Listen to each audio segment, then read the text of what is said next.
Okay, hello and welcome to part 2 of the Ultimate Business Plan for Dog Breeders. So this time we're going to be looking at how the market affects the income and the profitability of our dog breeding venture. So let's get started. Now, my income assumptions are that your pups are as good as they come. So we said in part 1 of the series that you were the sort of breeder that we're assuming in this scenario that does everything you possibly can to turn out the best possible canine companions, and therefore your pups are as good as they come. And they're as good as puppies that are selling at the top of the market, though very often when I talk to breeders who are very good breeders, they're not getting those prices, but it doesn't matter. We're assuming here that they are very good puppies and, you are a very good breeder. Now we're assuming you own 3 mature bitches of a medium-sized breed and that you breed each bitch 1.5 times a year. So what that means is we breed back to back, 2 in a row, and then we skip a heat. So they have a break. And so it's a year before they have their 3rd one, and then they have another one back to back, and then another year off. So 1.5 litres per bitch per year. We're assuming that there's 5 puppies per litter because we're working with a medium-sized breed. So that's a conservative estimate, which is quite realistic. And with 3 bitches, that works out to 22.5 puppies a year. So we're just rounding it down. So we're a bit more conservative and saying, okay, let's say we've got 20 puppies a year to sell. Let's say we have 4 litters a year, because, we do sometimes miss litters, right? 5 puppies in each litter, and that's how many we're selling. So in this scenario, I'm sort of looking at the Australian Shepherd as, that typical kind of medium-sized breed, and so that we've got somewhere to hang our pricing and stuff on. So if you've got your own breed, so you might want to check the market yourself and see what it is for your breed. Okay, so it does depend a lot on which market you're actually operating in. So there's 3 scenarios we're going to look at in how the market affects your income and profitability here.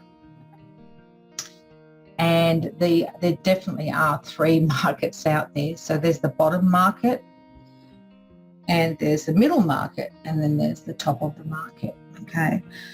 And the typical prices that we see at the bottom of the market, $700 a puppy. That are big like puppies selling on Hoobly, on Puppy Find, those kind of puppies. We're talking about registered pups here from a registered breeder.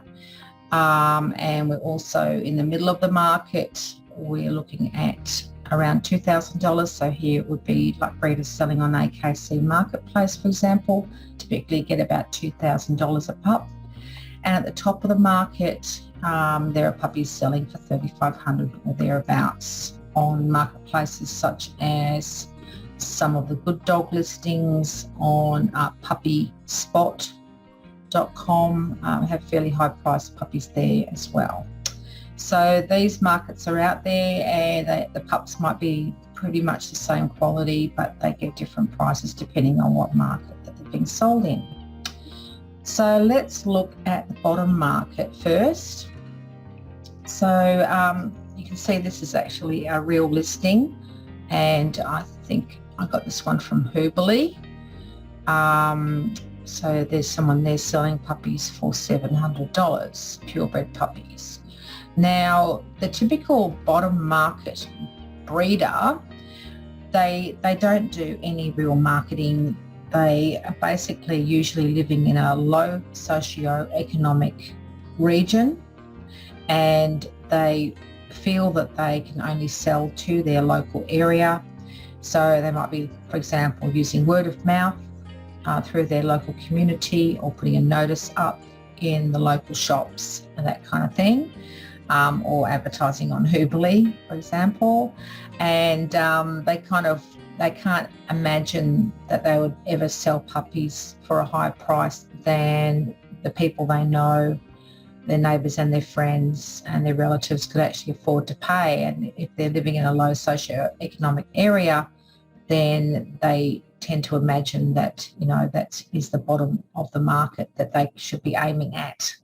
So I talk to lots of breeders, and I've met breeders just like this, and they are doing everything right, but they're only getting $700 a puppy. So how does that affect their profitability? Let's check it out.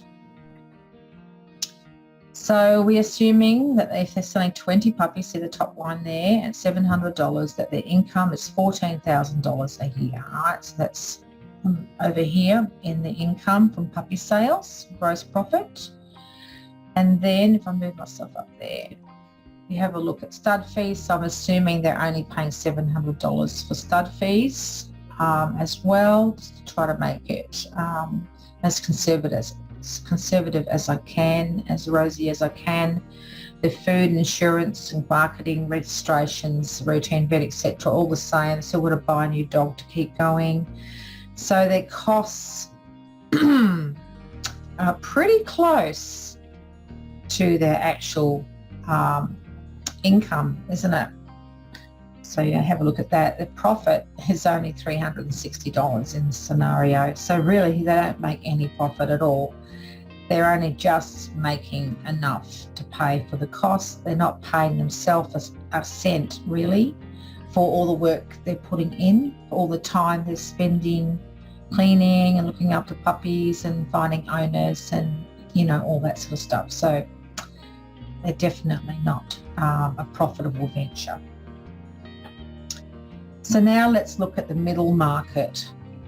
So the middle market is typically the AKC breeder, the sort of breeder who is selling in some of the better quality marketplaces online, like AKC Marketplace, and these sort of breeders do a little bit of marketing. They might have a website, it's probably not working for them very well, but they might have a Facebook page. They might be working with other breeders, and most of them are getting around $2,000 because they're all pretty much doing what everyone else is doing, and just doing a free website through Weebly or GoDaddy, website builder or one of those, and they're just following along with what everyone else is doing, so they're kind of getting middle of the road prices as well. So they typically get about $2,000 a puppy in this scenario in the middle of the market. How does that affect their profitability? So if they're selling the same 20 puppies but this time for $2,000, that means that they have a gross income of $40,000 a year, like 20 times 2,000 is 40,000. In this scenario, they're paying a little bit more for the stud fees. You'd expect if they're selling pups for $2,000 that they'd be paying a $2,000 stud fee.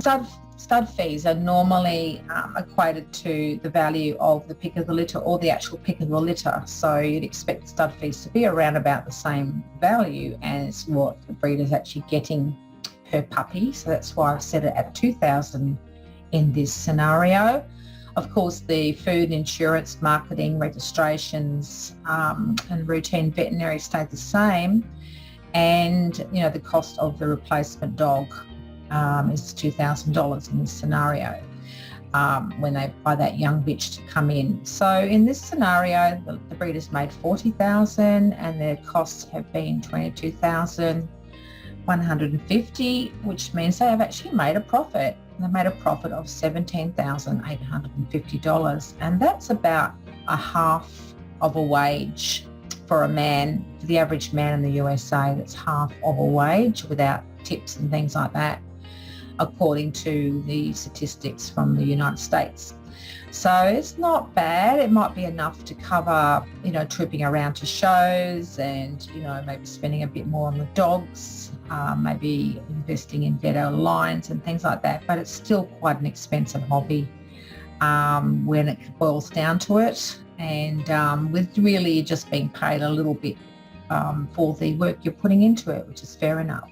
And the other feature of being in the middle of the market in this scenario is the up and down nature of the actual income. So if you have a look at the bottom here where it shows the income per month, you can see it's like beer and champagne, feast and famine kind of scenario. You make a lot of money when you've got a litter sold, and then you in the red, make a bit of money in the red.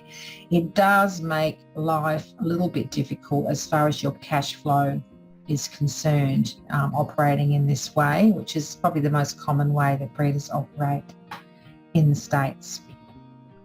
Okay, so now we look at the elite market. So just looking with the Australian Shepherd as our, example breed here.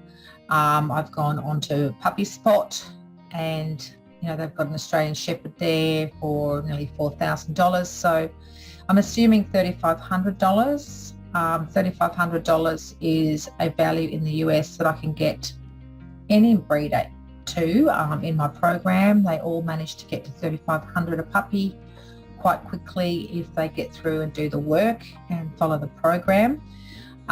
So it's quite an achievable and realistic amount to be using in this scenario.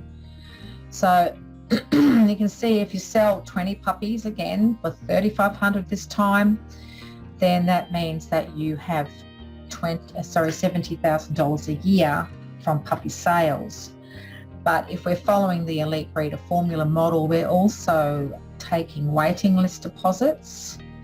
When we breed, we've already got those puppies sold at the price that we want to sell them at. We're price makers. We're not,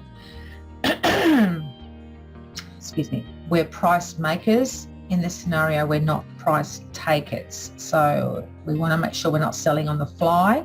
And this is one of the secrets to getting that $3,500 is to sell to a waiting list, a committed waiting list. So we're taking one waiting list deposit each week in this scenario. So that's $2,000 each month cash flow, and some of that will go towards the actual cost of the puppies. When people pick the puppy up, they've already paid $500. So that's come off the sales for the months we were actually selling a litter of pups. So it works out to about $14,000 a year in waiting list deposits, $70,000 a year in puppy sales. That's $84,000 a year. And then we've got stud fees. We're paying $3,500 for the same reasons I expressed before. It should be matching what we're actually getting for our pups. Same food, insurance and marketing, registration, cost the same, routine vet the same, new stud dog $3,000. It's realistic. So our expenses are a little bit higher because our stud fees are a bit higher, but you can see that our income after the costs, our net income is $56,850. So that's a really good income, isn't it? That's a really good stay-at-home income that you could retire on. That income, yourself and your partner could easily retire on that money. Most people could.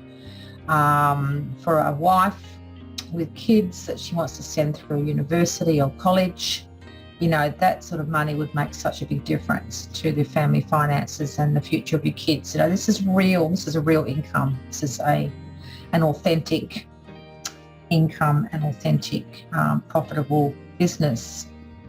It all depends on what you get paid. So the third installment in this series, the last installment, I'm going to be talking about what does it take to position yourself at the top of the market so you are getting $3,500 a puppy. And I'll see you there.